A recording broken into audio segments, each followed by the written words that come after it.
morning, everybody. Thank you for joining the second edition of our special CEE Sustainable Finance Summit. Last year, we convened online.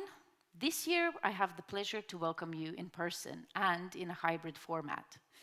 I'm Linda Zeilina, the CEO of International Sustainable Finance Center, a center that was started almost 2 years ago in June 2020 amongst the pandemic.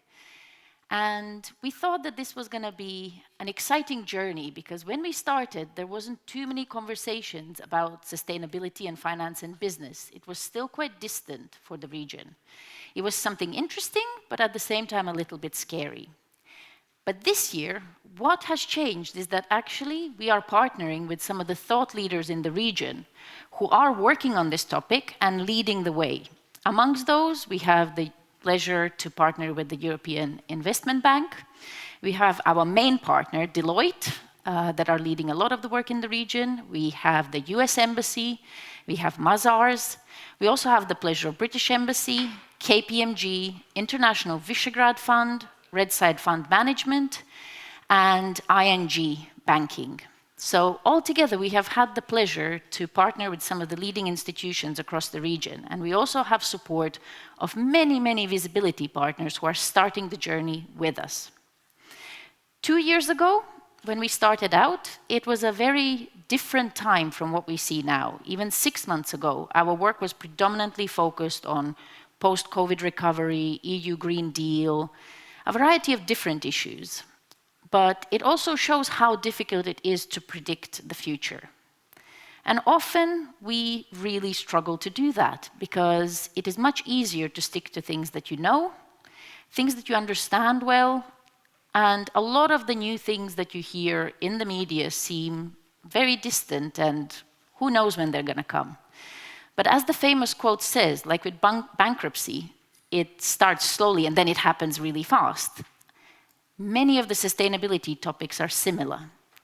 We now are facing big energy crisis, we're seeing inflationary pressures, and we also have a war on the European continent. That's why we thought that we also need to address these issues. We need to really tackle them head on. And that's why we decided to have the tagline of navigating the path to a sustainable future, because it won't be easy. It's very complicated, it's very complex, it's very demanding, but with the right partners and with the right knowledge, you really can go very, very far and avoid that moment when you realize that the world has moved ahead and your business is impacted by things that you didn't foresee.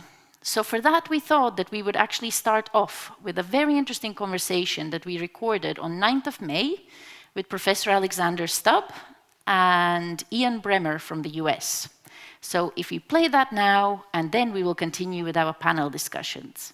So I wish everybody a very successful week. We will also have Slido, so please don't be afraid to ask questions. And we really encourage for you to ask the most difficult questions, the ones that you have been wondering about. Don't scare away from controversy, just embrace it, but embrace it well. Thank you.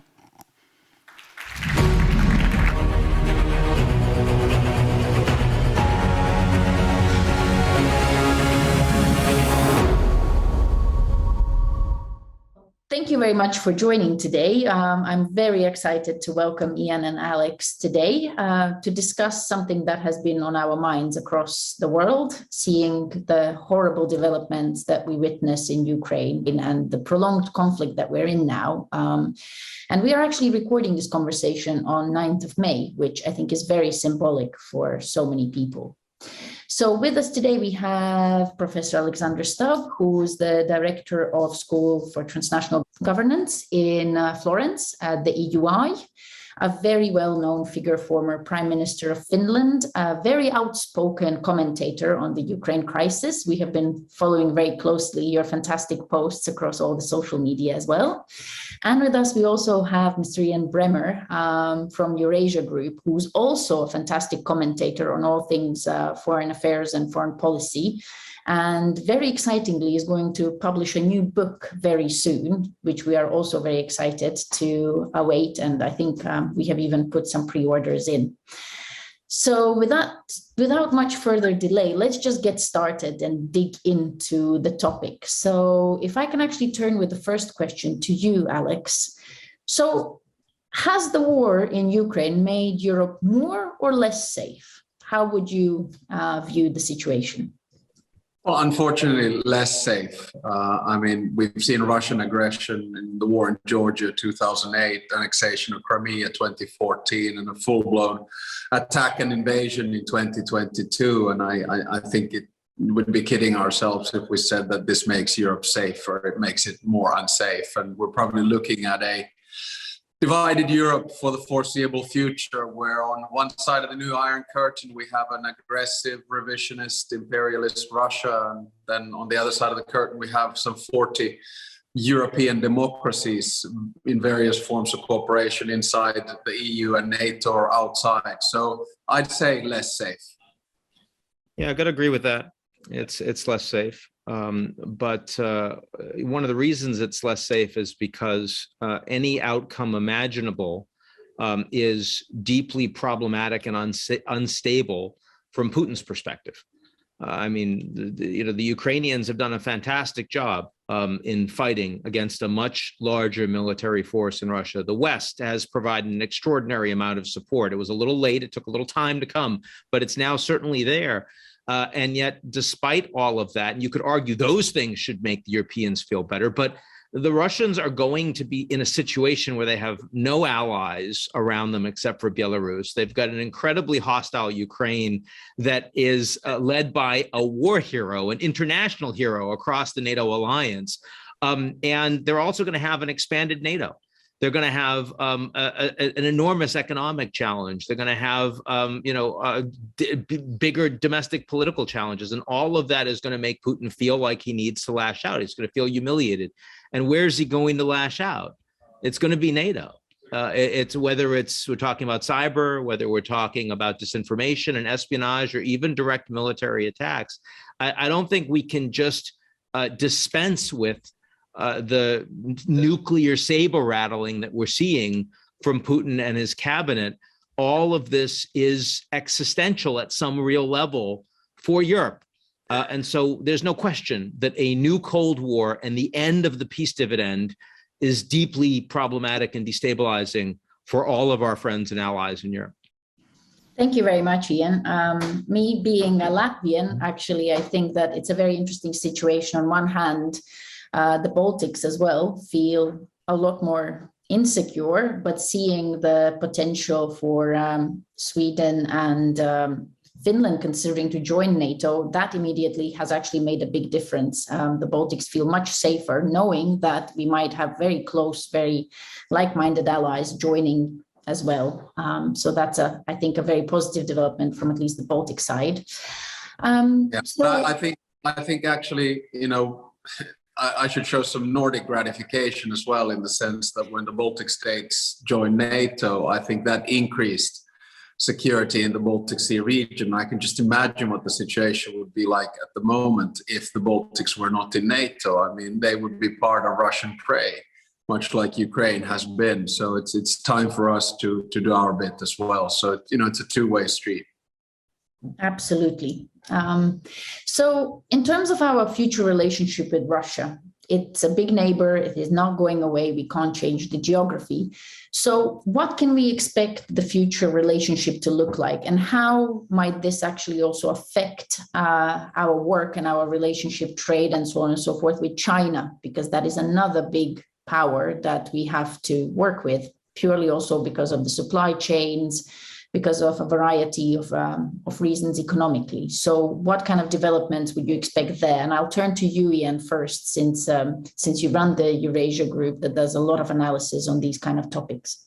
Well, I do think that the future relationship is one of Cold War, where the new Iron Curtain is not in the middle of Europe. It's basically Russia, Belarus, Transnistria, and a little bit of occupied territory in Ukraine. And that's kind of it.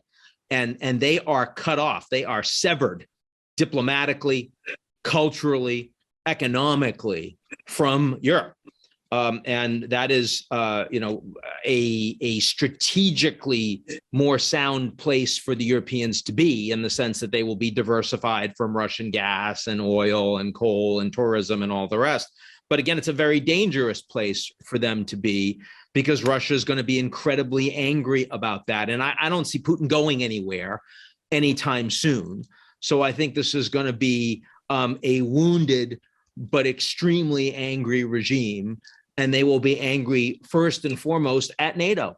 This, I don't see this conflict as staying in a sense confined to the borders of Ukraine. And I think, if there's anything you can read from Putin's May 9th speech earlier today, as we're taping, I think it's pretty clear that he wasn't announcing victory and then moving on. He's focusing on NATO. He didn't even mention Ukraine in the speech. The focus was on the West. The focus was on NATO. I'm not as worried about China in its linkage to this conflict, because unlike Russia, whose best days from the perspective of the Kremlin are really behind it, and that makes it so angry. And so they see a limited time frame to change their opportunities and perspective. But for Xi Jinping and for the Chinese, they feel like their best days are ahead of them. And they don't want to take steps in the near term that could potentially really strategically undermine that. And so as much as their worldview is aligned with Putin and with Russia, that they feel like the West is trying to contain them in Asia in the same way that they're containing Russia in Europe. Actually, most Chinese companies are working hard not to break American and EU sanctions. They're not sending military support to Russia because they don't want to be in a new Cold War with the US and Europe. They recognize the importance of continued interdependence of those countries, even though the relationship has no trust and in many ways is broken. So I think that there's clearly going to be more hostility and more wariness between the West and China, but I don't think you're going to see anything close to the level of a severing of the relationship that you are seeing, that you have seen and you will see with the Russian government. Yeah, I'm with Ian, obviously, on this. I don't know why, but probably because I read all of these newsletters. But I think you could frame it to say that, we will decouple relations with Russia, but we will not decouple relations with China. So start with the base case that Russia will be fully isolated politically, financially, economically, culture, sport, travel, energy, finance, you name it. And this is, from a Finnish perspective, it's a bit scary. We've always combined idealism and realism. Idealism is we want to cooperate bona fide with Russia and make them part of the West. Realism is to have a big army in case something happens. And unfortunately, now we're moving towards a world which, you could even argue that Russia is becoming a bit of, North Korea. It doesn't mean that it doesn't have the support of the rest of the world. I mean, there are a lot of countries that actually sympathize with Russia. But it's going to be difficult. Now, the second observation then is on China. I think people, pulled the trigger a little bit too early here and expected China to pivot immediately with Russia. No, they're not. And the reasons were explained by Ian. Their vested interests are in the West, not in Russia. In Russia, they will do what they usually do. In other words, they create path dependencies. So where sanctions hit, the Chinese go and help out in creating infrastructure and making basically Russia dependent on them. Remember that the Russian economy is over 10 times smaller than the Chinese one. So the Chinese don't really need the Russians. But with the West, say the example that I gave is that about 800 billion euros a year is the business with the European Union, whereas it's less than 80 billion with Russia. And the Chinese companies and banks and the rest of them, they're scared about the secondary sanctions, and for a reason. That's why you haven't seen China put the foot wrong in this crisis. So again, I come back, decouple relations with Russia, but don't do it with China. Thank you. I couldn't agree more with the Chinese and their path dependency approach. It's also been one of the main reasons why I guess the sanctions are not as tight as they could have been, because with sanctions, there's multiple ways how you can actually try and lessen the effect. And Chinese have been helping with a few elements and allowing Russia maybe not suffer quite as much if everybody was extremely united on those. So it's a bit harder, which brings me also to another question about the third countries. So we have, of course, the Western alliance, we have Russia and China. But what we also saw, which was worrying, is that across the board, there were multiple countries that weren't quite sure who to align with, purely because of their variety of different economic or political interests. And as you both mentioned, that there might be some sort of a new Iron Curtain emerging. Would you also think that there might be a new type of Cold War dynamic emerging, where different countries are trying to figure out whether this conflict and this standoff between, let's say, Western alliance and Russia is something that can be used to extract some sort of potential political gains or economic gains from the EU or Russia, which we did see during Cold War. And especially what I'd like to ask is, how do you view the critical minerals discussion? That has raised a lot of eyebrows, and people are now worried about a lot of resources that we used to get from Russia, that we used to get from Ukraine. How do you think this will affect also the critical minerals discussion and our relations with countries globally, since we do need to strengthen our diplomacy, I guess, with different regions? Well, I mean, I guess those are two separate questions, but let me focus probably on the first one, because I think that's the key question at the moment. I think this conflict in many European media, probably North American as well, has been framed in a slightly old-fashioned way as a conflict between Russia and the West. We have to understand that this also has ramifications for the West and the rest. So when we saw the vote in the UN, 141 against, 35 abstained and 4 in favor of Russia, we sort of took rejoice in the 141, which is, yeah, good. But it was actually a fairly soft 141 and had to be scrambled together almost last minute.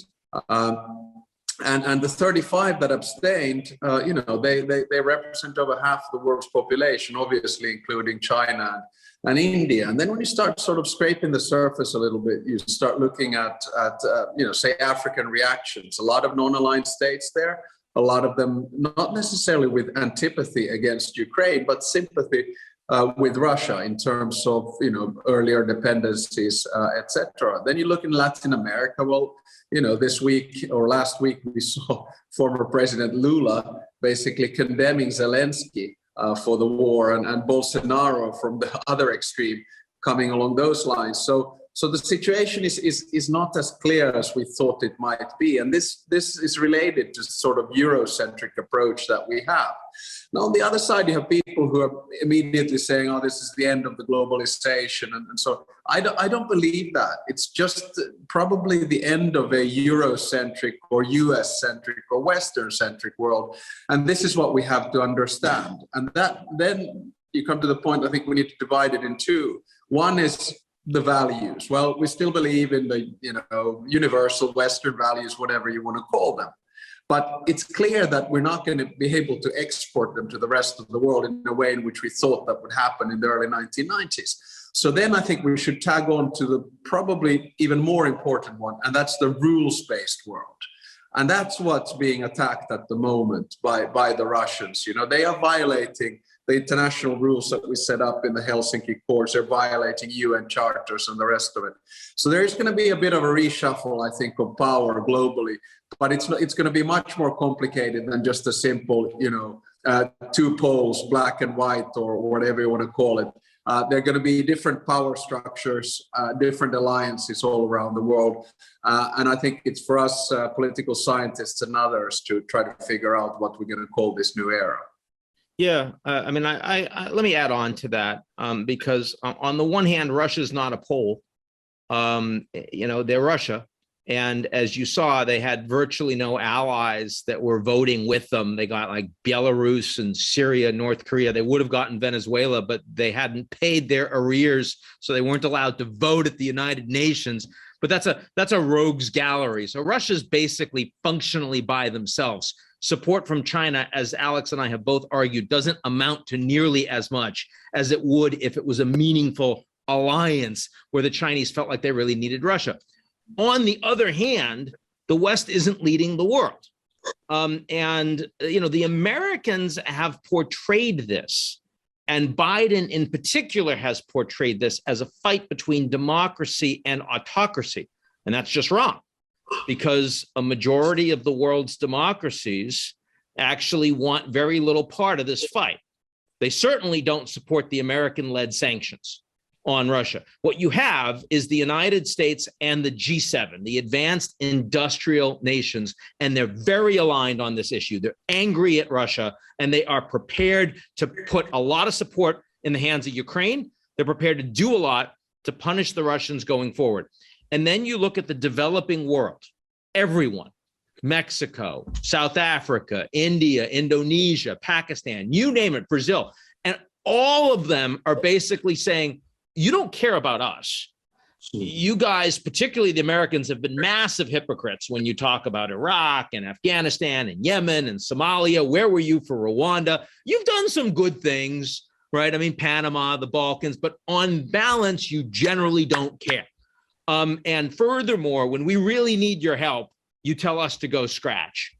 And whether it's the pandemic or whether it's economic aid, you name it. And now, while the Europeans are still getting gas and funding the war effort, you're telling us that we should be with you on Russia? No, thank you.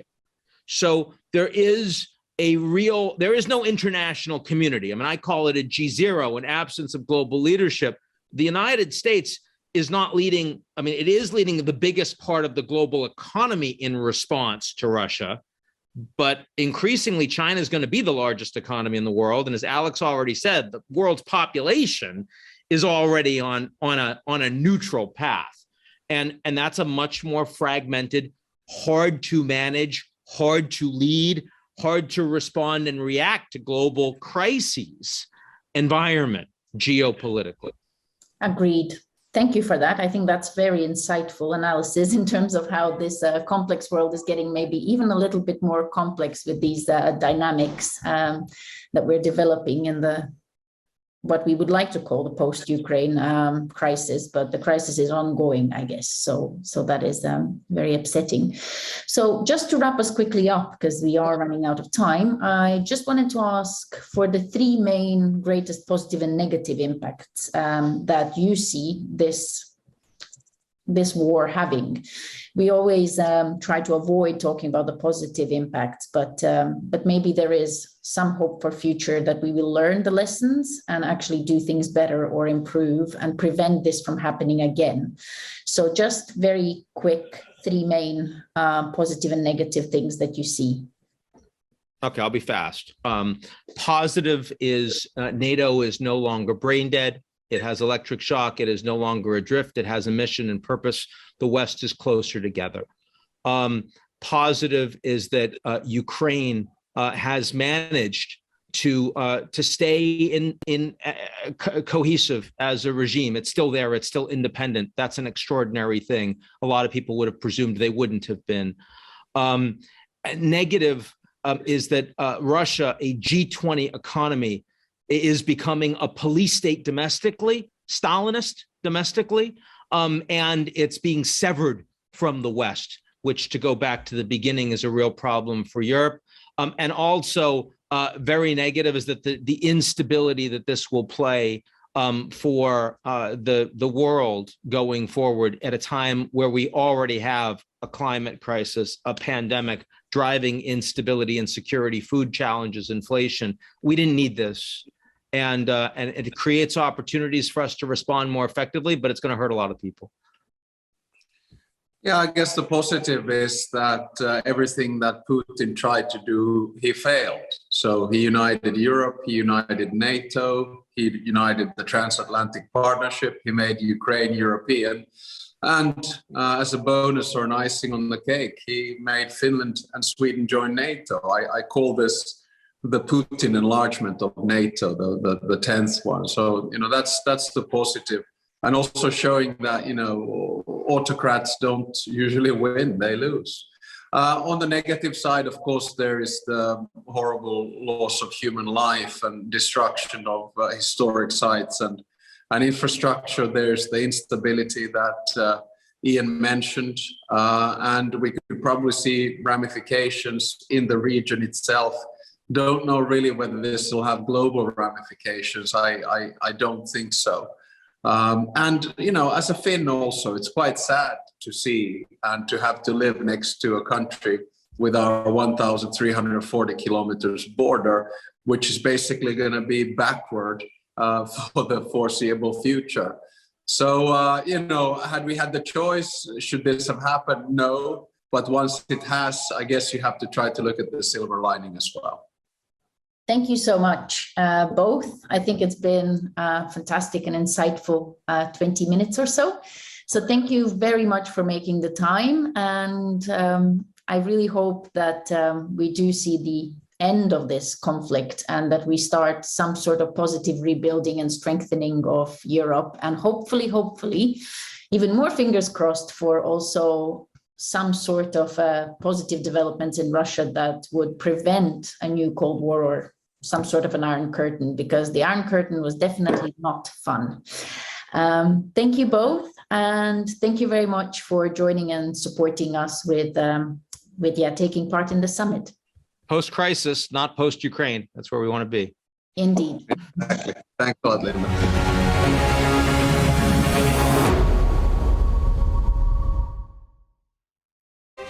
From the smallest dot, worlds are made.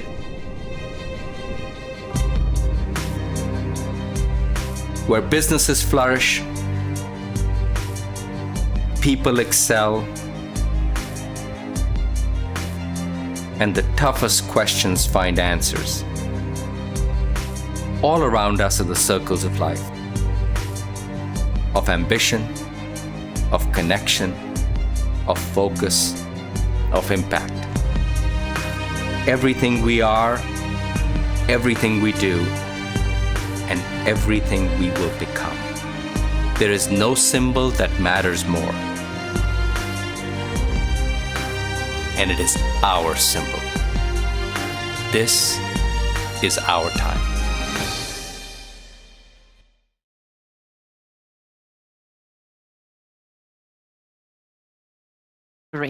Because he will then take over to introduce our lovely speakers. Dirk Böschle is joining us from Vienna. He is the Deputy Director of the Energy Community Secretariat, and he's also a professor at College of Europe.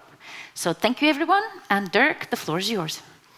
Thanks a lot, Linda, and good morning, everybody. Excited to be here with this fantastic panel after we have heard about the global consequences and ramifications of what's happening today. We will be zooming in with this panel into Europe, into Central and Eastern Europe. And again, it feels like a déjà vu. We have to face a Europe which is in multi-crisis. We just got out of a COVID crisis. Thanks to that, we are all here today. We are in a climate crisis, which seems more urgent than ever before. We will probably reach the 1.5 degree target sooner than we had hoped. We have an inflation due to mostly high energy prices and the specter of recession looming. And finally, we have the Ukrainian war, which also has very concrete consequences on the globe and on us here as well. Most recently, we talk a lot about a food crisis coming out of that. But the focus today is on sustainability, the effect of all of this on the Green Deal. And I think what can be said already is that we don't have the luxury anymore of one-dimensional policy. You know, there were maybe a few years or maybe only months where we could really focus on pushing the Green Deal agenda, the decarbonization agenda forwards. The question is now, was that enough time to make the whole decarbonization and Green Deal movement irreversible, or are we facing potentially serious backlashes due to all the other crises and events going on. On the other hand, I think we have all learned to be more resilient, maybe to see crises more as opportunities as well. Maybe we have all become a little bit more American in that respect. And I think that's something we would like to discuss here today. Will we actually be able to turn this crisis or this crisis into opportunities? Will we succeed in recalibrating globalization, as we have heard today? Will we maybe achieve something that the French call strategic autonomy in Europe? Will we make ourselves independent of Russian energy? That's an important part of it. And finally, will we see the Green Deal as an opportunity and not a burden under a lot of multiple stress? That's the things we would like to discuss here, and it's my great pleasure to welcome a great panel, a great lineup, and I would just start with our first speaker. This is Mr. Ivan Miklos, whom I think I don't have to introduce at this forum. I don't have to introduce him anywhere, but he nevertheless is the former Deputy Prime Minister and Minister of Finance of Slovakia and the President of MESA 10. And my first initial question to him would be, what do you believe will be the greatest impact of the Ukraine crisis on this region's economies and politics? Thank you. Thank you very much for inviting me. Yeah, I think everybody agrees that the world is different after February 24. It is true for all world, and of course, particularly for the Central and Eastern Europe. The biggest, of course, danger from the situation is that the civilized world, which usually we call West, has to do, of course, Ukraine at the first place, in cooperation with the civilized world, to do everything possible for not having very dangerous precedent for the future, that it is possible to change borders by force. This is important for every country in the world, for the world rule, but particularly for the Central Eastern Europe, of course, also because the countries at the region are small and that they are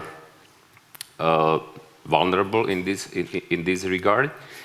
But what is, I think, the most important is for the stability in future, especially in this region, but not only, is how this war will end.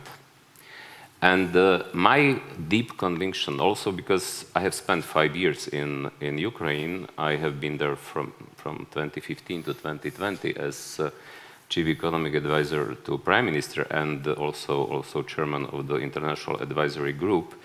I'm deeply convinced that the only solution which will not create new source of instability and disruption is victory of Ukraine.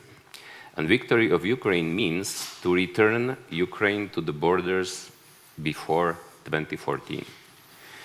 There's no doubt about this, at least I'm deeply convinced, which means the biggest danger is if there will be some kind of pressure for having some bad compromise, let's give up Crimea, for instance, or Donbass. Why it is not the solution? This is not the solution because it will create a lot of instability for the future, and not only in Ukraine, but also in broader region. Just look at the public opinion polls in Ukraine, where more than 90% of people are convinced about Ukrainian victory. And of course, any bad compromise will create a lot of tensions and instability. I can say, when I was in Ukraine at that time, it was the influence of the veterans was even very strong at that time.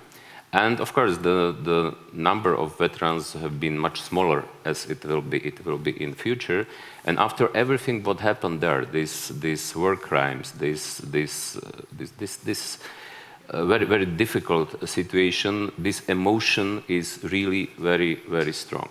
Which means the main conclusion from this is that the West has to do everything possible to help Ukraine to win this war. I mean, help from financial point of view, but especially, of course, military point of view, humanitarian aid, and so on and so on. And of course, energy is playing a very important role here. Because what is allowing Putin to continue not only in war, but also to financing war, but also to financing public expenditures in Russia is, of course, Russian export of oil and gas. And this is really crucial. Without changing this, without embargo for importing oil and gas to European Union, it is, in my opinion, impossible to solve this problem. Just few figures. Last year, Russia received $240 billion from the exporting of oil and gas. This year, if nothing will be changed, and if it will continue like in first quarter, Russia will receive $320 billion. Russia's state budget is based on oil price $44 per barrel. We know that the real price is now more than 2 times higher. Just if you look the Putin's meeting with the government and with the governors in mid-March, he asked government, he asked governors to prepare new subsidies for families with children, for the companies which are affected by the sanctions and so on and so on. And this is everything. This is possible, of course, only because he has a lot of money from export of oil and gas.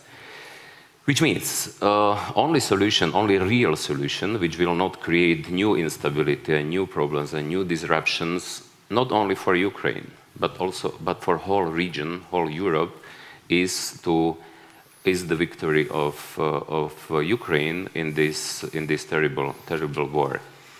And for the countries like Central Eastern Europe, it is also very important, not only for Central Eastern Europe, for whole Europe.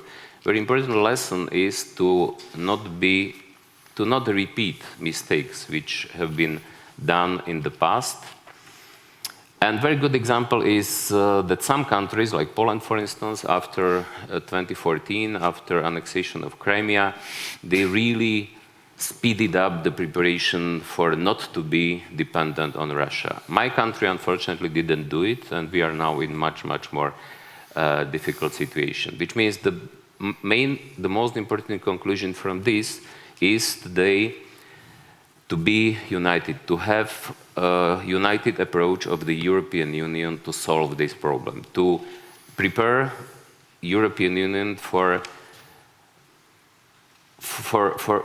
stopping import of the gas and oil as soon as possible. As soon as possible, of course, doesn't mean to do it today or tomorrow, but it is necessary to do it as soon as possible. And this is possible to do only if it will be common, united approach and solidarity. If European Union will solve this problem as one united entity. This is, I think, the most important now for whole European Union, but especially for Central and Eastern European countries. For solving all other problems, which, as you have mentioned, we are facing now, not only the consequences of war, we are facing a lot of other problems and challenges like ecological, like pandemic, like stagflation and economic sustainability. Because if we are speaking about sustainability, of course, it is not only ecological sustainability, we have to speak about economic sustainability, and then we have to speak about, for instance, model of the growth. If this debt-driven growth is now approaching the limits of this growth and so on and so on. But without solving this problem, it will be impossible. Thanks a lot, Mr. Miklas. May I get in there and turn to Ms. Julia Patowska, our partner at Deloitte. You already brought us from the big political and military prospects and the challenges that will inevitably come after the end of this war to Europe and to this region, to its economic impact. And I think indeed energy independence of Russian gas and oil will be in the focus of a already of in-war order, but definitely of the post-war order. And the European Union has started to prepare this in what they call the Repower Europe program. And I would like to ask Ms. Patowska, what challenges do you see from the business point of view in this great transition that we have to undergo now, which may in parts be parallel to the Green Deal, but in parts may go into or may take us into different direction and expose us to different vulnerabilities? Thank you. Good morning, everybody. Well, first of all, I really like the point that you have mentioned about the economy that needs to be sustainable, and definitely it's not the best time to start this sustainability within economies, because we are definitely after the pandemic in far from the equilibrium that economics like. So we are definitely in much more difficult situation when we look just at the economy of the European Union and economies of each member states. And we saw it even before the war. The inflation at the beginning of the year was already much higher in most of the countries than the target inflation that the central banks are aiming at. And of course, in, I would say, quite normal situation, we know what to do. Yes, we know the typical monetary measures that could be taken. We raise the interest rates, the prices, the rates are going up, so that the price of money is going up, then the economy is cooling. And we usually, in such a situation, are reaching the equilibrium again.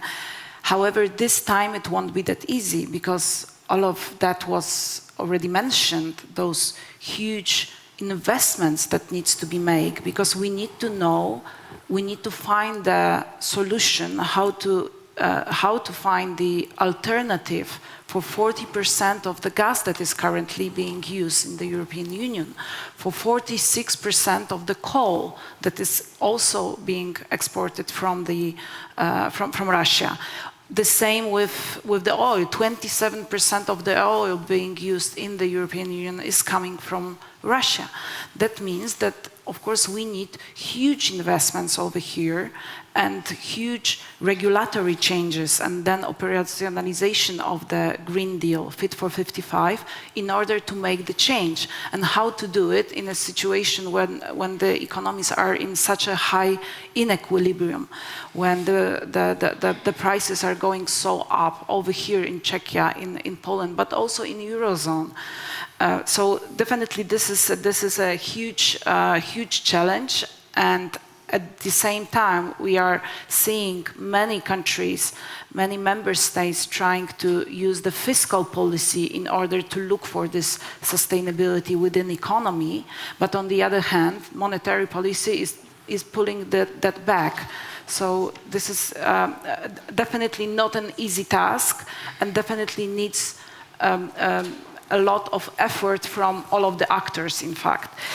And what is important, the Green Deal has great ideas, then the Fit for 55 that is trying to operationalize the Green Deal, but vast amount of regulation is coming and is coming to change our everyday life. I mean, both at the household level, at the business level, and also governmental level. So how to introduce those changes in a way that they start to work as soon as possible. Definitely there are still barriers at the EU level, both at the member states level, but I think that awareness of the crisis that we are right now, over here, we already mentioned several times the energy crisis that we are right now, but I'm not sure if everybody in Europe is already aware of it. I mean, what does it mean? What the war does mean for all of us? That means that we all need to change our mind. We need to focus on something different that we have been focusing for many years, especially in this part of region, trying to get the economic growth as high as possible to meet to limit the gap between Eastern Europe and Western Europe. And right now it's not about this. We need to change our mind. So this is just for for a starting point.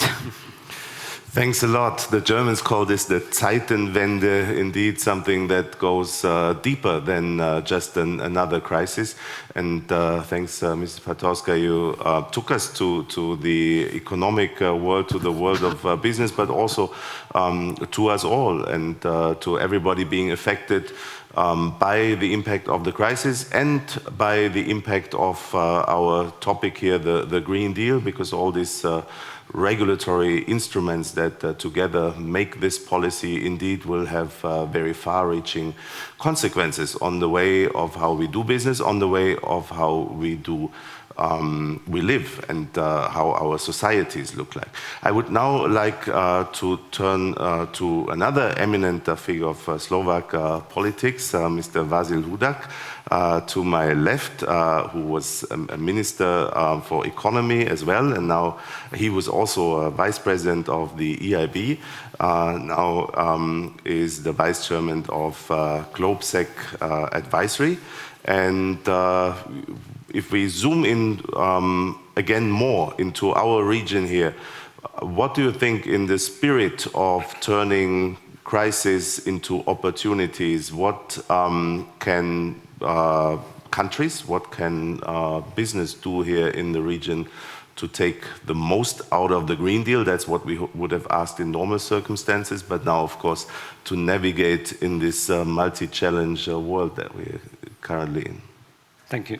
Thank you for the kind introduction. And before I go into the topic, wanted to congratulate Linda and her team and the whole International Sustainable Finance Center for organizing this event. I believe when you started thinking, actually I'm on the board, advisory board of the center, so when we started thinking about the summit, we had no idea that we will be in this type of situation, which makes such discussions even more important. So I'm very happy we are here. To your question, I think that in general for Europe and for this region, the strategy, the Green Deal direction hasn't changed, but I think the war in Ukraine accelerates this process. And looking at this from kind of policy perspective, I think that we should move in parallel on three tracks.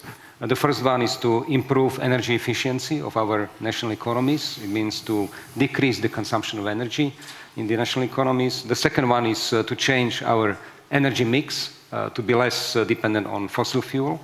And thirdly, to come up with new ways how to provide sustainable and affordable financing for these measures. So for me, these are the three tracks. So let me just go very briefly into each of those. How to improve energy efficiency. I think we have already many ideas how to do it. I know Ivan Miklos has been working, for example, in Slovakia. I was also engaged on the resilience plan. There are very good ideas. I think one of the very interesting ones comes from the renovation of public buildings and private buildings as well, which are huge consumers of energy. Just bringing more efficiency into this area would significantly decrease energy consumption in our economies. For this, obviously, we need also new structures. I think, and when I was at the European Investment Bank, we worked a lot on the energy performance contracts, so-called EPC, which can leverage public and private finance through structures like ESCO. And I think these are the types of opportunities which we have and which can really change the energy efficiency structure in our economies. On the energy mix, I think the war in Ukraine accelerates the need, the necessity to decrease our dependence in particular of Central European economies on fossil fuel, on oil, gas, coal. Obviously, this is not going to be an easy exercise. Gas, as you know, in almost all that I know national strategies, energy strategies for the countries in this region, gas was considered as a kind of transitional fuel. So there was a unanimous agreement that we have to get rid of coal, but gas was supposed to be this transitional fuel which would help us to move from coal to something greener. Now, how do we do it with the situation in Russia? I was reading today's Hospodářské noviny, the kind of main economic daily in the Czech Republic, and the first main article was industry is frightened by the gas crisis.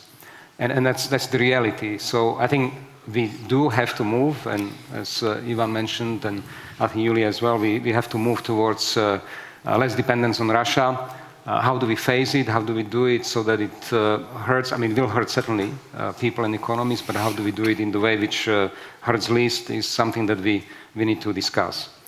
Obviously, this has to go hand in hand with the multiplied support for renewables. I think this has to go up. This is a big task. Obviously, more renewables has challenges of itself. One, how do we make sure that this intermittent source of energy is more regular, which would require massive battery energy storage systems, which I think has to be deployed in our economies and connected to specific renewable energy projects. Obviously, there we have another problem with Russia, because nickel is a very important part of the battery, and Russia provides around, I think, 30% of total supplies of nickel. So again, how do we deal with that?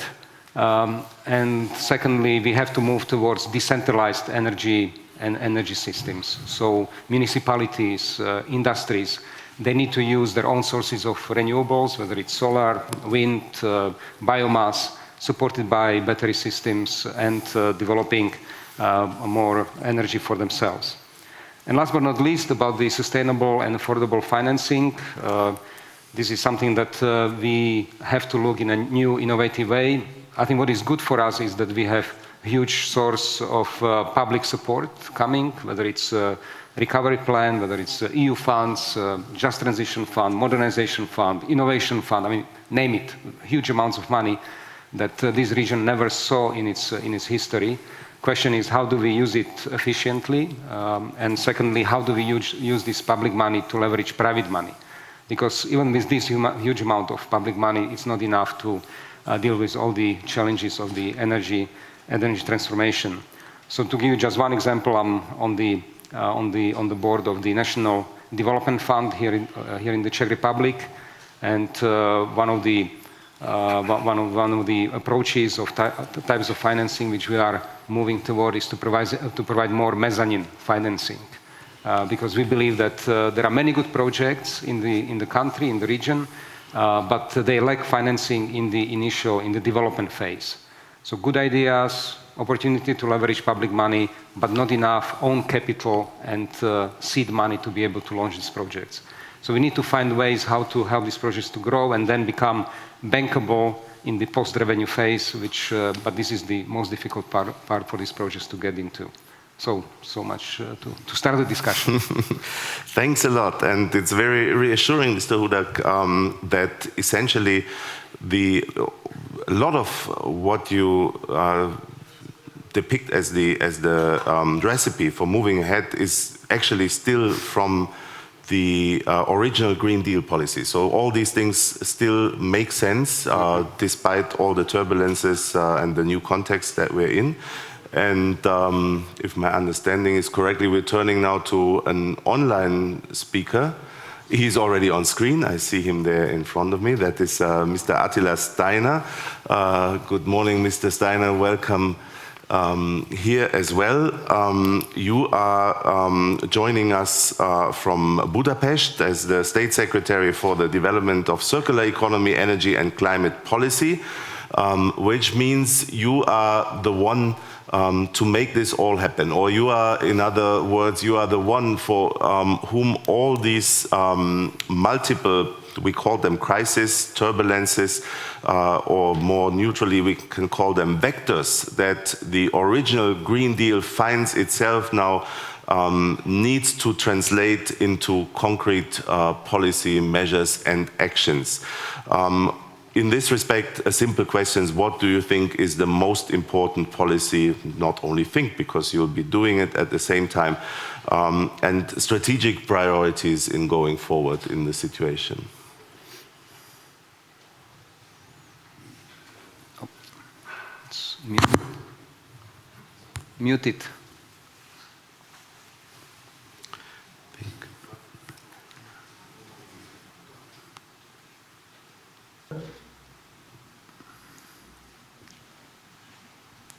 Can we unmute Mr. Steiner? Is he muted on his side? Or? No. Yeah. I you need to unmute. Steiner, you're muted. It looks like we can't hear you here. Now there is a sound. Excellent. Thank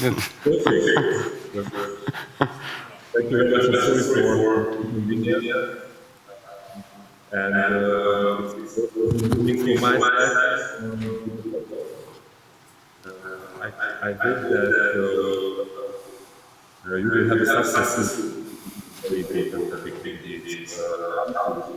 finance and finances for implementing our objectives. I'm working since 8 years for the government. Actually, I have to say that the last 12 years we are in a constant crisis. So we started with 2008 financial crisis, then 2009 we already faced in the region a gas crisis when the gas supply was cut for 3 weeks. Then it was followed by migration crisis, COVID crisis, and now the Ukrainian crisis. And I think even if we are in the middle of crisis situation, then governments have always the responsibility in terms of the energy sector that we have to fulfill multiple objectives. And one objective is to provide supply security in whatever situation for citizens and businesses. Additionally, of course, we have to do it in an affordable way. So it means that prices cannot jump for long term, because that would need a very big burden for citizens.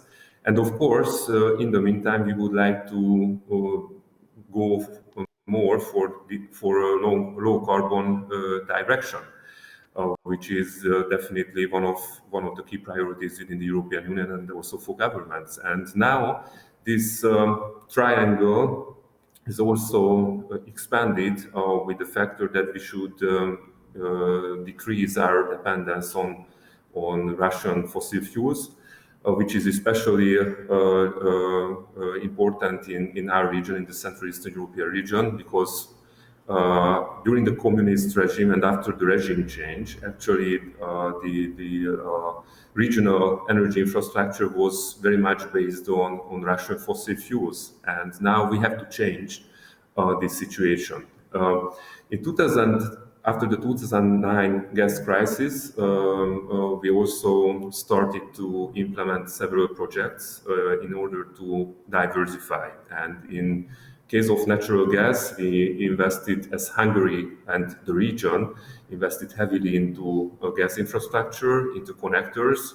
So now we can say that we have in Hungary interconnectors to each of our neighbors, except Slovenia. But now the interconnectivity of the region is very good, and we invested also very heavily into natural gas storage facilities, underground gas storage facilities.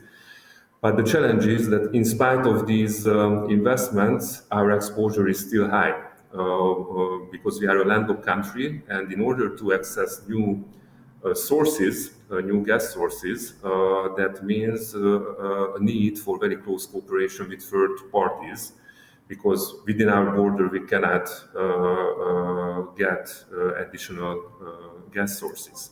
So I think that will be one of the key challenges, that how we can cooperate even better, also regional perspective, but also in a European perspective, for example, with gas on gas sourcing, because otherwise diversification will be very hard. And I say it especially from a situation of a landlocked country.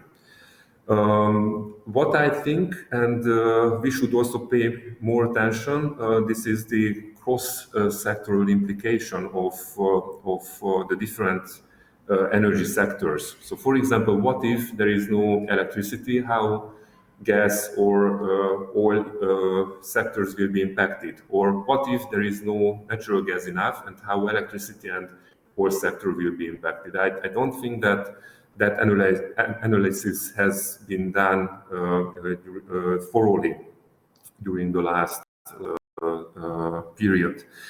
And I think in order to be able to cope with these challenges, governments need to have a very robust energy mix, which means a diversified energy mix. But of course, this is especially challenging if you are a resource poor country. And unfortunately, Hungary is relatively resource poor. We don't have local resources so much. We have renewables, especially solar. We have a very good potential. So now the solar deployment is really amazing in Hungary. We have already 3,000 megawatt solar panels installed, which is 1.5 times the capacity of our nuclear power plant. So I think this is the right track. But of course, we need also other low carbon sources like nuclear. So we would like to maintain our nuclear capabilities for the long run. And especially what was already mentioned, the volatility of the renewables need also some specific solutions. And here, natural gas should play a role, but I think flexibility, providing technologies like batteries or also energy communities which can smoothen this volatility will be very, very important.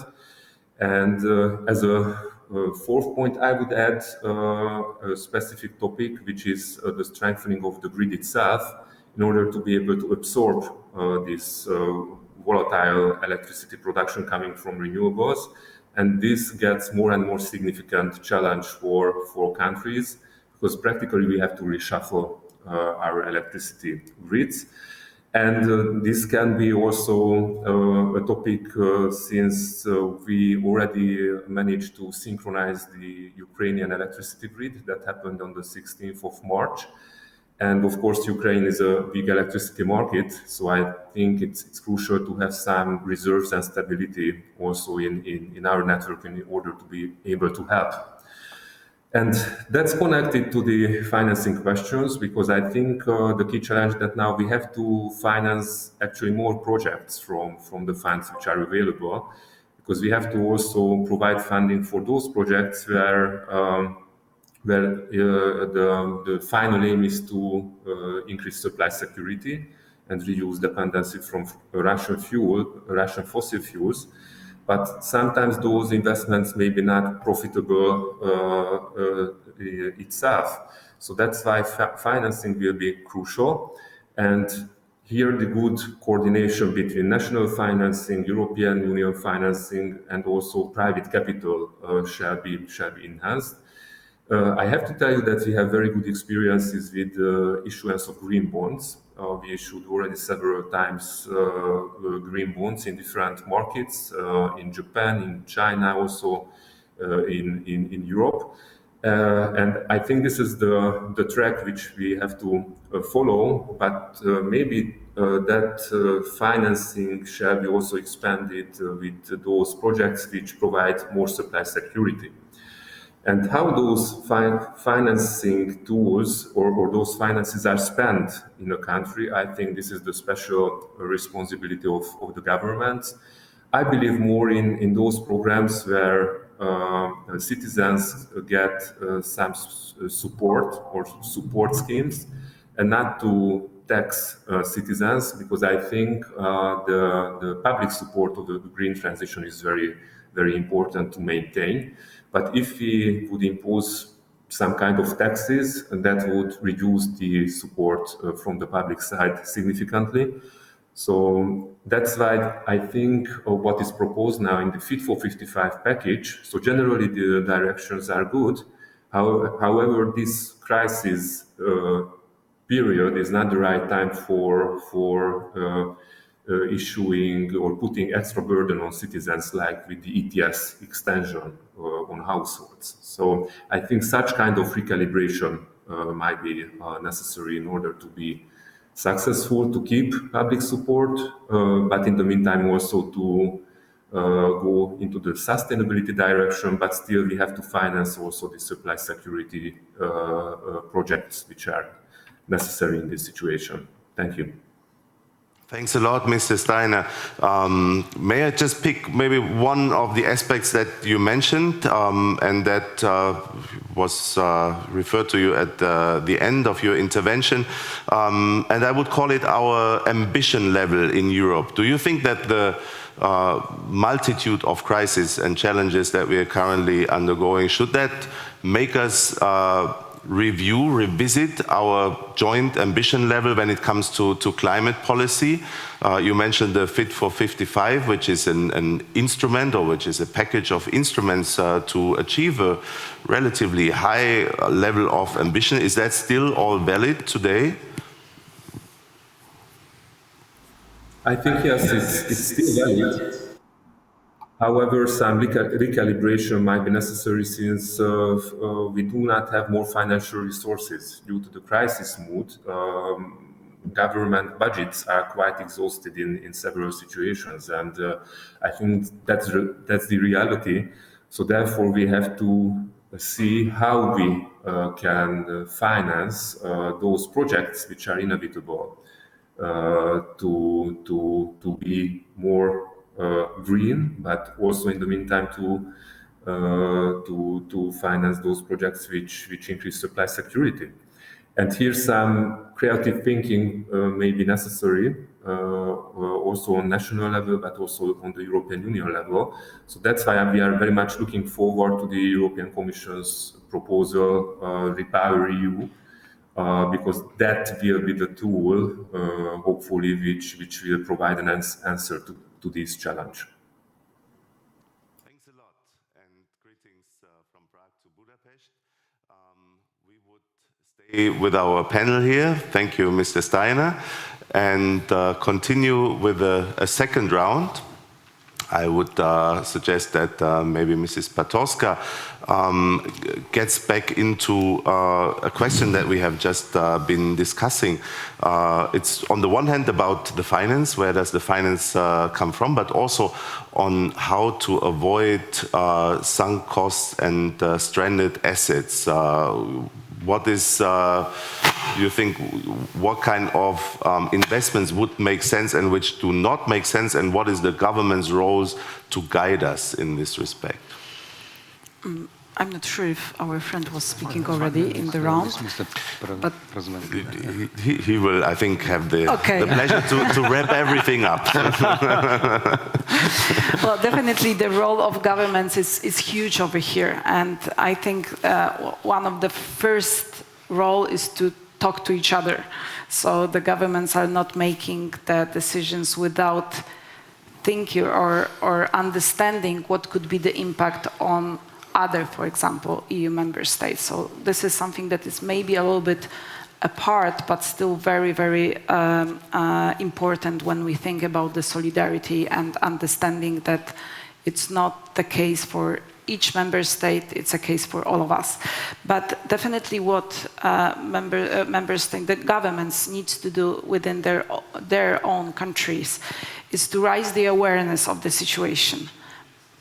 I still think that we do not talk that much about it. We do not discuss it in a way we should. I mean, we still see it, Fit for 55, Green Deal, as a huge burden, some additional regulations coming from somewhere, Brussels, bureaucracy, etc., not as a tool for a huge change that we are facing and that we need to face, not as an enabler for such a change. And I think still this discussion is needed on very, very different levels. Also, maybe what was mentioned, if we know that the budgets are tightened, if we know that there might be a huge pressure on the financing, we need to probably decide if we cannot have everything, so maybe we can say quite openly to the society that we need to choose right now what we are, where we are putting our focus on. So this is something that I miss. Maybe I'm not saying it, but we still kind of course, the war changes a lot also media and the discussion in media.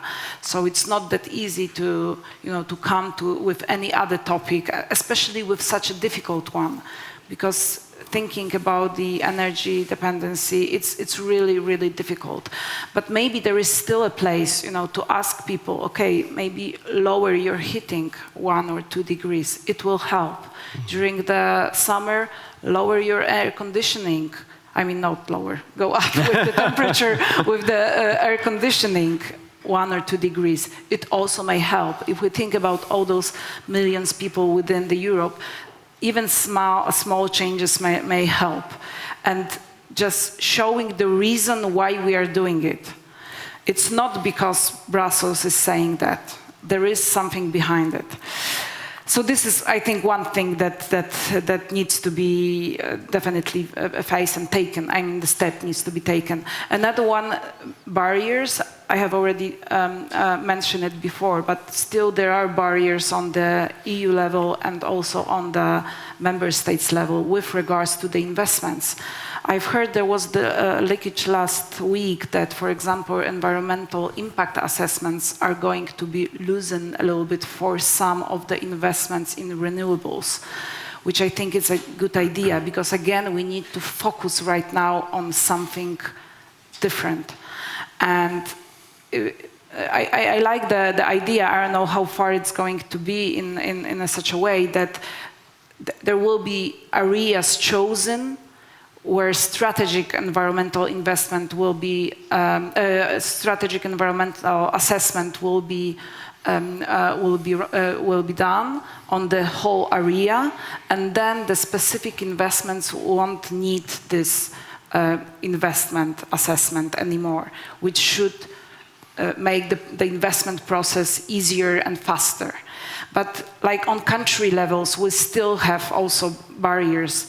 In Poland, for example, we have this, it's called like Distance Act, where limits quite severely the possibility to build wind farms because of the distance from the households. And in fact, it was introduced several years ago, and it just killed the business of wind farming. And the government is, of course, mentioning that it's going to change, that it's going to loosen it, but it has not happened yet. So again, like another little piece that may change a little bit the situation. So again, second step, thinking about barriers, good diagnosis where those barriers are and what could be changed on different, I would say, levels. And the third one, financing, and this is definitely one of the most challenging. We know that there is a vast money coming from the EU budget and several new mechanisms for this. But anyway, this is a little bit, I mean, this is not the whole picture. We will need a private money, what was already mentioned. We know the interest rates are high right now and are going to be higher in many countries. So it will be a huge struggle how to incentivize also private investments. So there is another, I would say, area for hybrid financing, for thinking about how to maybe some new tools invent, especially for this goal. Thanks a lot. And Mr. Hudak, you convinced me to let Mr. Tomasz Powaznik come in first. I wanted to let him speak at the end because you're Mr. Sustainable Finance, so you'll be the perfect bridge to the rest of the summit. But now investment and private finance has been mentioned so many times. So Mr. Tomasz Powaznik is partner at Evermore Capital Management and the right person maybe to tell us about the role of private investment in financing all the issues and all the projects that Mrs. Patoska has mentioned. I also liked a lot, Ms. Patoska, how you already touched upon the many trade-offs that we are asked to make here between different goals in the context of the Green Deal and objectives that we had previously, environment versus renewables projects, all very thorny fields and area. But now we're wondering how private money can come to the rescue? It definitely can come I don't know if to rescue, but it definitely can come to help with the whole situation. And first of all, good morning to everybody as well. And I will touch upon a couple topics that Mr. Hudak mentioned and that Ian Bremmer mentioned in the interview. First, because this is a CEE, Sustainable Finance Summit, I have to say that I see two different worlds here in the region. And that's a world of the, let's say, private wealth, the professional wealth managers or institutional investors on one hand, and the retail investors on the other hand. And the whole ECG idea and private money being involved in the financing of ECG, this is being very much loved by the institutional investors, by banks, by pension funds, by investment funds. But I don't see that much interest from the retail investors, from the ordinary people that would have a chance to buy the green bond. Probably yes, but not that successful here at least not in the Czech Republic. And actually, Linda was asking in the interview what are the positives, if there are any positives, of the conflict in Ukraine. And I believe one of the positives would be that it increases awareness of what Mr. Miklos mentioned, and that's the energy effectiveness. Suddenly, we need to focus much more on how we deal or how we spend the energy that we have, and maybe discuss ways to not only or increase the energy effectiveness, but at the same time to find new innovative ways to produce electricity in Europe or in the EU. Thanks a lot. And of course, we would like to complement that also by the view of public finance. So how are the roles and responsibilities allocated and distributed? Mr. Hudak, you have been serving on the EIB, and of course, you know the CEE region like the back of your hand. How do we make sure that we get public money to the right projects here in the region? What is the role of public financing in this massive transformation, which is the Green Deal? Can we leave it predominantly to private, or does public have to play a much greater role, public finance, as we see it is? And are there particular sources where finance come from, CO2 revenues, etc.? Mm-hmm. Yeah, as I mentioned, I think today we have one big advantage, which is the fact that there is a huge amount of public money coming to the region from all these different EU national sources, also the emission trading schemes, etc. So all this pool of money makes the transformation more feasible if we can use it in the right way. And and I see some colleagues from the European Investment Bank here in the auditorium. So at the EIB, when I was on the board as vice president, we already made a very important decision that EIB is going to dramatically decrease its investment for gas and any fossil fuels, and it will gradually exit from this area completely. So I think this is a very important signal, and EIB is a major investor, investing annually over 80 billion euro worldwide, but especially in the European Union. And I was last week in Marrakesh at the summit of EBRD, of the European Bank for Reconstruction and Development, and it was also the same message. We want to support green projects, we want to go into sustainable green financing, and this is the way it's going to be. So I think these huge international development banks, of course, World Bank, etc. as well, sending very strong signal what has to be done and where the money will flow. We have, of course, taxonomy, which eventually was approved, which is a very important element for financing.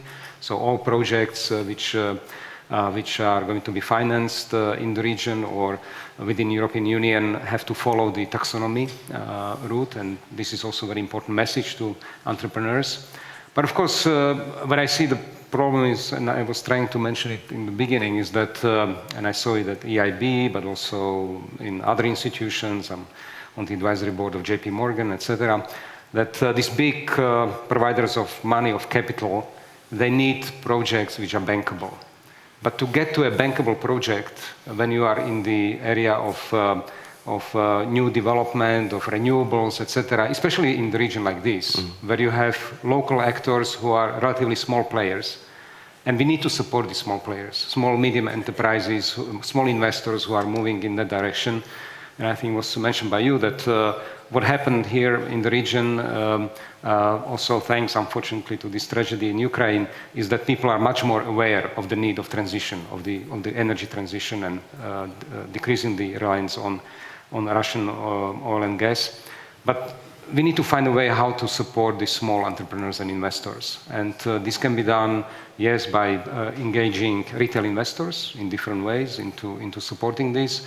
It is to use the public money as enablers to bring more private money into this, and to finding innovative schemes how to support especially this pre-revenue stage of project development.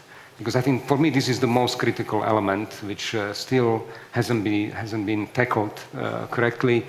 As I mentioned, we are now within the National Development Fund in the Czech Republic, which is a kind of sovereign wealth fund. We are exploring idea of mezzanine financing. It's surprising, but in the region, Czech Republic, Slovakia, I'm not sure about Hungary or Poland, but there is basically lack of mezzanine financing, which would allow to provide capital without diluting the original investors. And people here in the region, I think it's maybe one of the consequences of communist time, that they don't want to be diluted by some others. So they want to keep the ownership of the project or the company in their hands. So this mezzanine financing is something which is, I think, quite critical. And these are the types of innovations which we have to do. And one final point, I think we should also focus on exactly on this innovation element, because our region has been able to survive thanks to innovation and to the flexibility of people. So one area where we are looking at is so-called infratech. Basically, how do you identify the, disruptive technologies which can have a major impact on the infrastructure level? I'll give you an example. Data storage centers. Data storage centers have become huge consumers of energy. It's by 2040, if we continue in the same trajectory as now, almost 40% of the total energy production in Europe would have to go into data storage centers. Of course, it's not possible, it's not sustainable.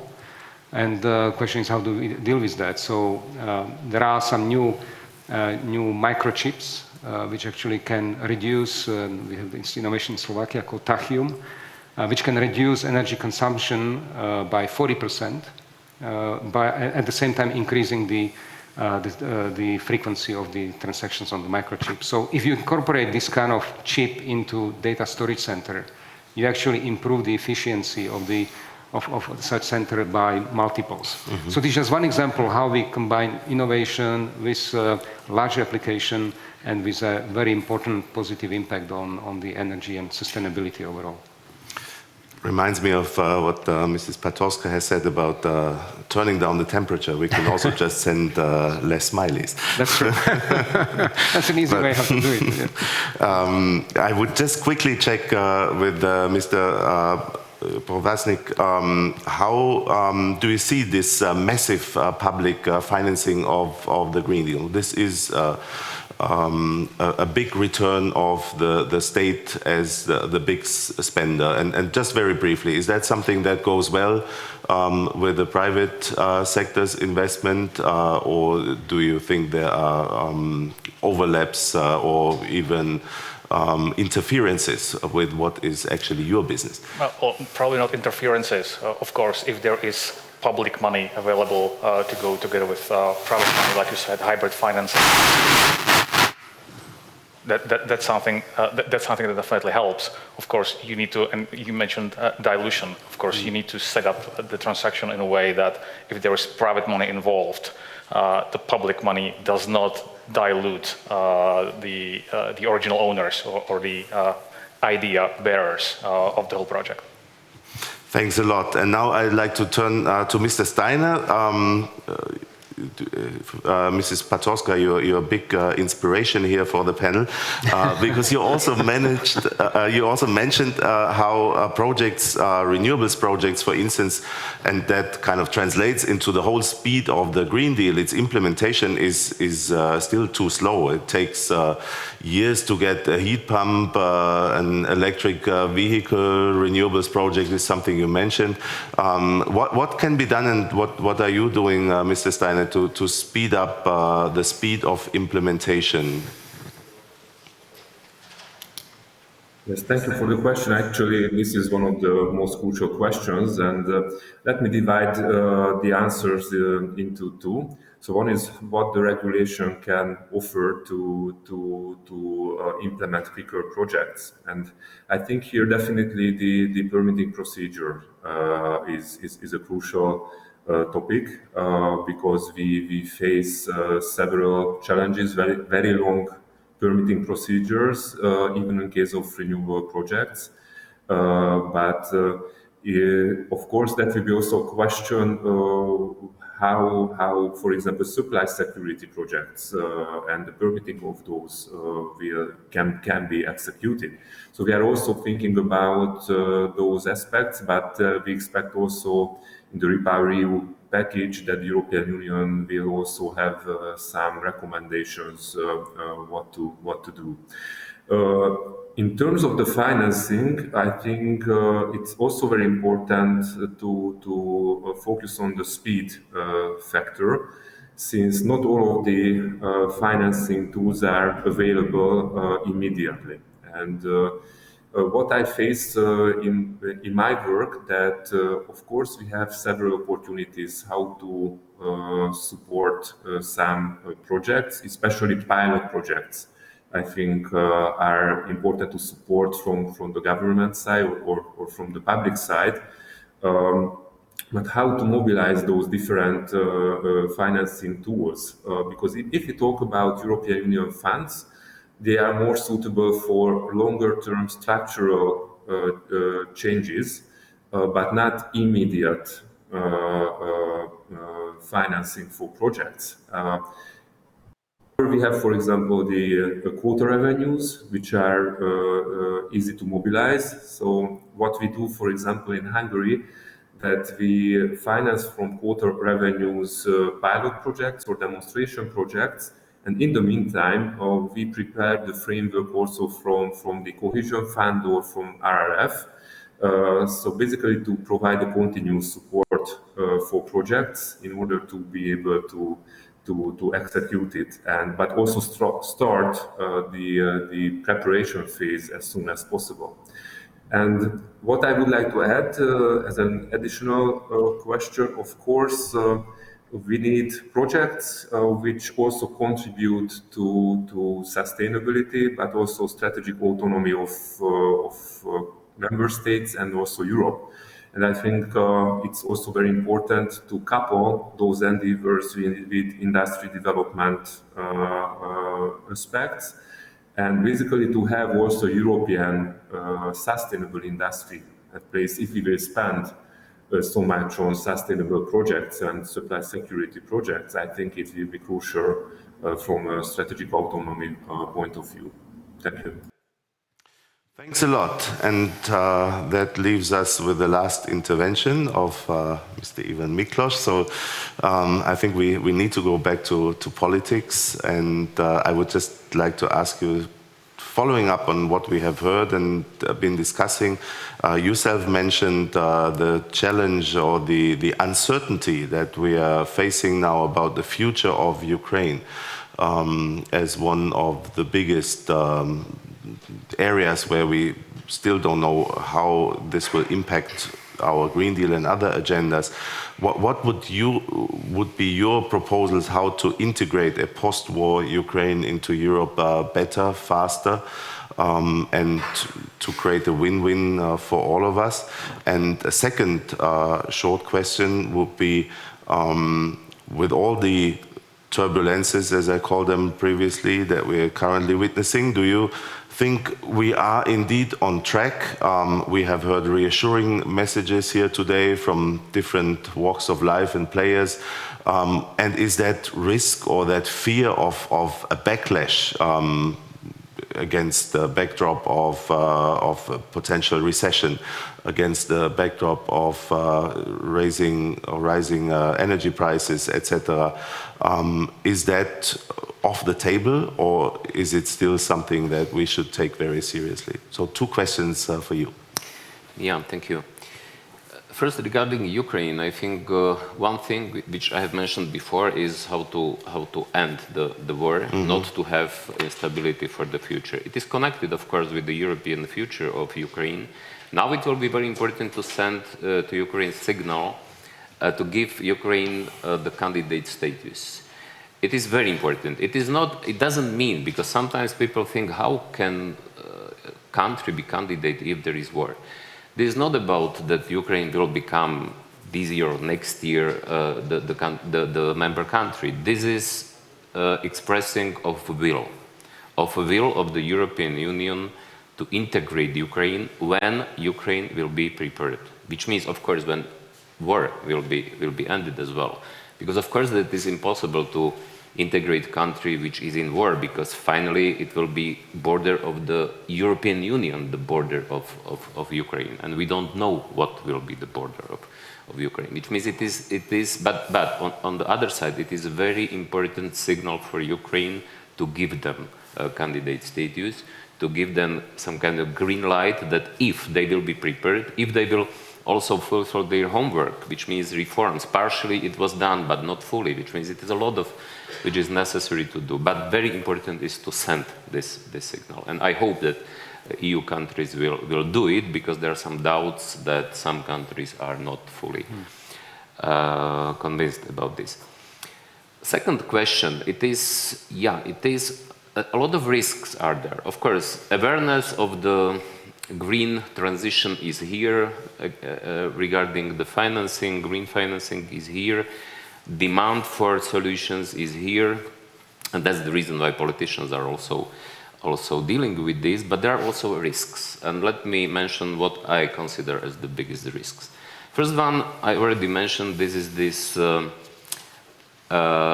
danger of stagflation and low economic growth. And this is very important, because prosperity is a necessary precondition. Economic growth and prosperity are necessary precondition for also solving this green transition and all these problems. This one, very nice, I found somewhere quotation from the International Energy Agency, which pointed, if COVID something showed us, learned us, then fact that lower economic growth is not a strategy for low emission. Which means, and we are, of course, in very difficult situation, because stagflation is reality now. It is not the potential threat, it is reality now.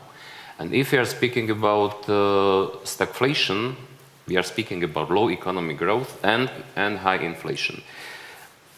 Low economic growth is also, but not only, because war in Ukraine. Estimates of the IMF is that it will be around 1% effect of the lower growth. But inflation is also a problem. And there is now new term, which I have read somewhere, which is very interesting, because this term is greenflation. How the policy, especially if policy is not correct enough, especially if policy is based more on kind of ideologically backed panic and not pragmatic and principle at the same time solution, it can create a lot of artificial problems. And one good example is, for instance, that because of this atmosphere and campaign and ESG policy, almost nobody is investing in the fossil fuel. But we still need fossil fuel. And then underinvestment, and from the private sources, underinvestment for the fossil fuels and growing demand for fossil fuels at the same time are increasing prices. And increasing of prices, we know that energy prices are one of the most important source of the overall inflation. Another problem, which I think Vasil has mentioned before, but I have to stress again here, is that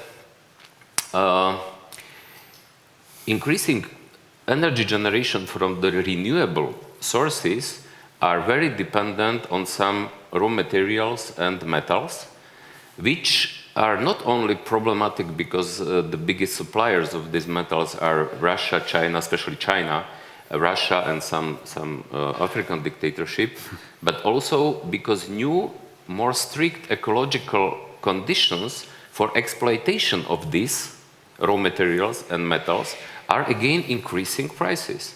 Just about copper, for instance. I have read somewhere that before it was possible to, one of the biggest supplier of copper is Chile. Before it was possible to open a new mine for copper during 3-5 years. But now, because we have more strict ecological conditions, it takes 10 years, and these new rules are even increasing price of which means prolonging time and increasing price for these materials. Which means it is, again, it is fueling then higher inflation. And of course, we can speak in this long, but I want to leave also time for discussion. But one of the just last is how non-pragmatic approach of the EU to fracking of the gas brought us to today's situation. When Arab Spring came, in the US, they started to exploit by fracking the gas, and they became not only self-sufficient, but even exporter. Europe has a lot of these kind of sources, but because of ecologically it was impossible. And now I have read somewhere very interesting information that at least part of this ecological effort or forces against fracking have been financed from Putin, from Russia. We know now why. Which means it is really interconnected like that, and sometimes this we have to think also about this not only direct but also indirect consequences and relations which are connected with everything this. Thank you. Thanks a lot.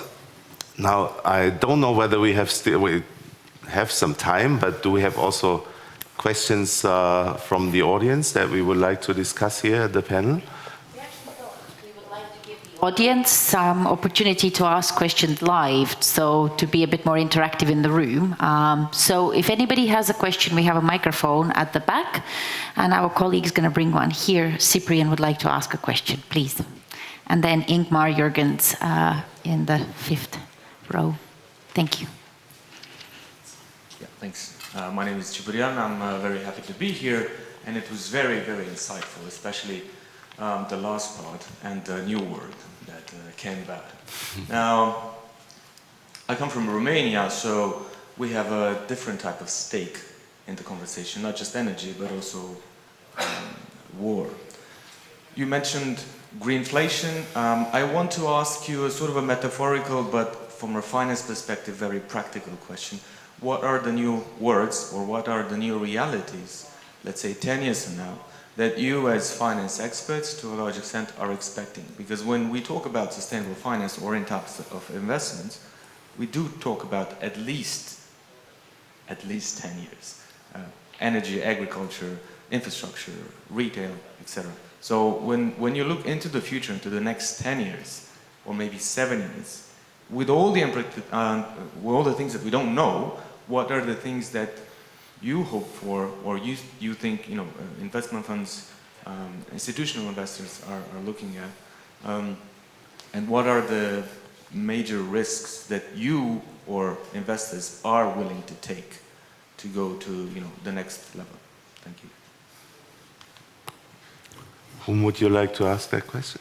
Whoever would like to answer that very simple question. Let's keep it that way. Who volunteers? You know, this is really, really complex and complicated question, because what we need, for instance, surely is to new policy also on the European EU level, which means we have to be much stronger in some areas, which we are not. We have to do a lot of reforms, structural reforms. We have to solve, because one threat which was not mentioned, but it is connected with this, is potential Eurozone crisis. And the biggest problem is the opening gap between South and North in the competitiveness. Competitiveness can be or this gap can be diminished only by doing much more reforms. For doing much more reforms, it is necessary to have more coordination on the EU level. Also, which means not only more redistribution from the richer countries to poorer, but also more reforms in the poorer countries. Which means my very quick response could be, what we need is more responsibility and more reforms. And if speaking about responsibility, speaking also about economic sustainability, which means to stop the model on the debt-driven growth model, which means that debt is growing much quicker than economy. Of course, that this kind of model is unsustainable from the long-term perspective. Yeah, from the short-term, mid-term perspective, maybe yes, but from the longer-term perspective, it is surely unsustainable. And we have to be more responsible in this regard, because we have been living a long time on the account of future generations, and so not only ecologically, but also economically as well.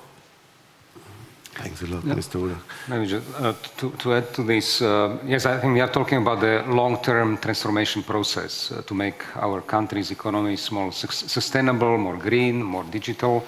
So this will require time. And I was recently at a discussion where the CEO of Saudi Aramco, when there was a question, how long does it take for Saudi Aramco to do a kind of transformational energy project? And he said, at least 7 years. And we are talking about Saudi Arabia, yes, where if somebody decides it's done, they don't have all these regulations, environmental impact assessment, as was mentioned here, etc. So, and NGOs who challenge almost everything. So, so we are really into a long process. Now, how do we finance it? Yes, we do need long-term, cheap, affordable sources of funding, of financing for this. I think we do have some. We have EIB, we have national development banks. But I think what we need to do is to do things which would leverage private money. Because I think we have huge pools of private money which are basically sitting idle. Pension funds, insurance funds. I mean, these are trillions of euros, dollars, which are basically not activated. So we need to find a way how to get this money into the overall pool of financing for this transformation process, which can be done. It was already mentioned, green bonds. I think this is one of the ways how to do it, and we need to do more. We need, for example, innovative guarantee schemes, which would guarantee and lower the risks of the projects, which are aiming towards the sustainable and green financing. But we also in Europe we have this huge task which we are talking about already for many years, yes, which is how to support capital markets in the European Union. And we still have this 80-20 ratio where 80% of financing in Europe is provided by banks and through debt financing, which, as Ivan mentioned, we are at the kind of critical level. Only 20% from capital markets, while in the United States it's vice versa. You have 20% from banks and debt financing, and 80% capital markets. So in Europe we have to move towards much stronger capital markets and much more money coming in the form of equity in terms of large, big pension funds, insurance funds, etc., who can enter into this field and provide this long-term sustainable financing that we need. Thanks a lot. Yeah, and I think just maybe a little bit. You were asking, very briefly, and then there was another question. What are the investment funds looking at? You mentioned energy effectiveness. I transform it into effectiveness of the energy sources. Like we at Evermore Capital took a deep dive into new technologies that can improve the effectivity of current, let's say, solar panels. You know, there's different materials like perovskites that basically will, with the same size of the panel, they will provide 4 times more energy. So, of course, we can save energy, but in the same time, the investment community, what I'm seeing now, is looking at how to make more energy from the renewable sources, so that we don't have to rely on the, let's call it dirt energy from the coal and carbon sources. Thank you. There was one question. Yes. Thanks. Hi, my name is Ingmar Jurms. You talked a lot, Honorable Minister, you talked a lot about the supply side of green energy, but I mean, particularly in this country, there's such a massive potential for energy efficiency, which is maybe really the green gold of this country. So, and I mean, there's massive potential in the district heating, in the building sector, where we can actually also do something on the demand side rather than just looking at the supply side, the problems of which you outlined before. And I think their role of public money is not paying for it, but incentivizing it, right? Even things like concessionary loans, which have been super successful in Germany in the past, would make such a difference here. And also awareness-raising programs, which are not expensive, would make a big difference. So we have other instruments that would actually facilitate private investment, which is really going to do the job, I think. That's very important. And so I would like to see maybe what the plans are of the Czech government to basically make use of this fantastic potential that you have here to actually tackle the crisis without throwing loads of money at it. Thank you. Thank you. Do we have anybody who would volunteer answering that question very briefly? Seems everybody's looking at you. So difficult to speak on behalf of the Czech government, but I already mentioned one specific area which is part of the national reform plan and recovery plan of the Czech Republic, which is transformation and improving the energy efficiency of buildings, both public and private, but especially public buildings, schools, hospitals, universities, etc. These are huge spaces which are consuming big amounts of energy, usually non-efficient in terms of energy consumption. So there is a big program how to transform these public spaces into more energy efficient. And I think it's also a great opportunity to use the public money to bring private. And I think ESCO schemes are an excellent tool how to do it. So there are ways how to do it. It's also about education, as you mentioned. It's about the policies. It's about less bureaucracy and maybe sometimes less regulations. Just allow people to do things. Thanks a lot. What a great last word. And we come to the end of a panel which revisited the Green Deal in times of crisis. Interestingly, we didn't mention so much here today the climate crisis, the original driver. We were not talking about IPCC reports, etc., that normally inform discussions about the Green Deal, but that's because we are really in a hurricane of other crises. From what we have learned here today from the panel is that everybody is committed to hold the course, politicians and also the finance sector. But of course, we don't know where the storm will take us and where the ship will end. And I think there is, especially in this multiple vectors that we are looking at, that we have to look at the Green Deal today, also a lot of topics and material for the rest of this great summit days. Have a good coffee break, I think it is, for those who are in the room here. And thanks, I think we owe the panel a great round of applause. That's all possible again after COVID. Thank you.